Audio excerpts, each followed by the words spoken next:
From the CBS Bay Area studios, this is KPIX 5 News. Now on KPIX 5 News this morning, a holiday weekend whiteout in the Sierra, the trouble on the roads, and what's next with the wild weather we've been having. Plus, panic at a Bay Area theater. A performance of Hamilton evacuated, people jumping into police patrol cars out of fear. And we could learn today if Oakland teachers will walk off the job next week. It is just about 6 a.m. on this Saturday, February 16th. Good morning. I'm Devin Fehely. And I'm Julie Watts. Well, unexpected drama at a theater in San Francisco prompted audience members to take cover and rush outdoors. It happened last night during a performance of the musical Hamilton at the Orpheum Theater on Market Street. San Francisco police say a woman had a medical emergency. At the same time, there was theatrical gunfire in the performance. The fire department says, adding to the confusion, a defibrillator was pulled, setting off an alarm. Many in the audience wrongly believe there was an actual shooter, prompting a panicked evacuation. Now, authorities say the woman was brought to a hospital with life-threatening condition, and 3 other people were injured during that evacuation. And happening today, the Oakland Education Association plans a major announcement, likely regarding a potential teacher strike in the Oakland Unified School District. The teachers have already voted to authorize their union to call a strike if necessary. A strike could potentially happen in the coming week. The district has been lining up substitute teachers and urges students to keep attending classes, even if there is a strike. Now, parents seem to be a bit split on that idea. Some of them going to send their kids to school, but I wouldn't cross the strike. Now, some state funding for school districts is tied to student attendance, so if students stay home, the school district loses money. Mayor Libby Schaff released a statement that reads in part, "In the event of a teacher strike, the city is prepared to offer resources to support our families. In the event of a strike, the city would open 15 rec centers to students who won't cross the picket line." The main issues in the labor dispute are teacher pay, class size, and resources for students.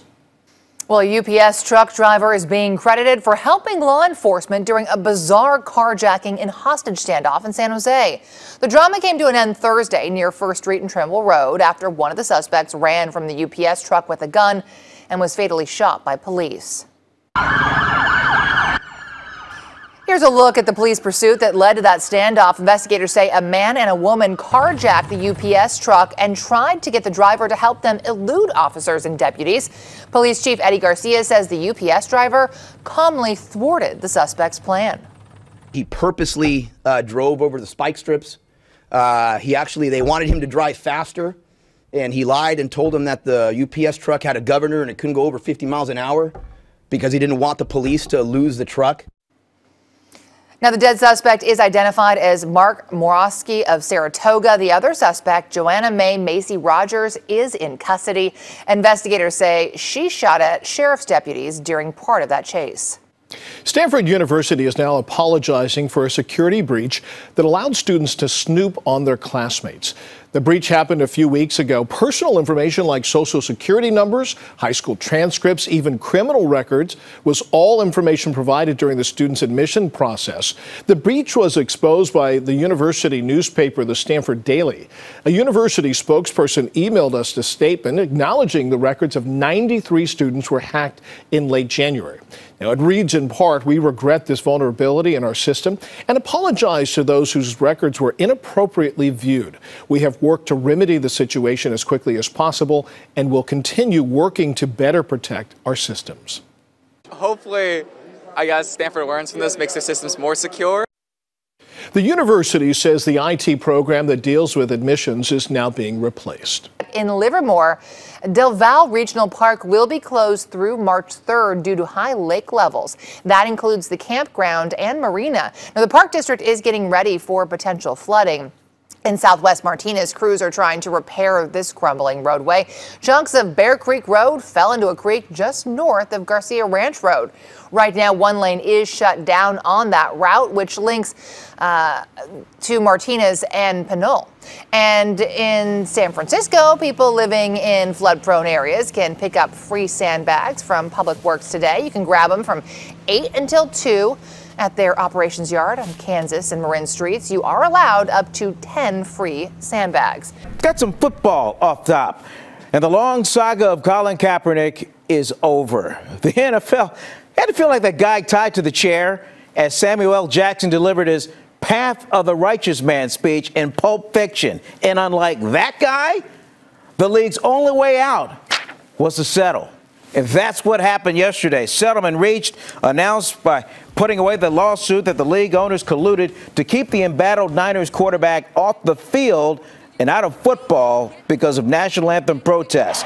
Safety Eric Rood, who also had the same lawyer as Kaepernick, was also named in the settlement. The evidence overwhelming. The owners were caught in a corner. The amount of money the league will have to pay Cap and Reed to make this all go away was not disclosed. Got some college basketball last night. Christy Inigwe led off ladies' night in the Pac-12, Cal and USC. And look at her work inside to break a 54-all tie. She had a double-double, 30 points, 14 rebounds. I got to have a game for Cal, but they couldn't stop Minion Moore. Oh, look at the drive. Going off glass. SC up one late.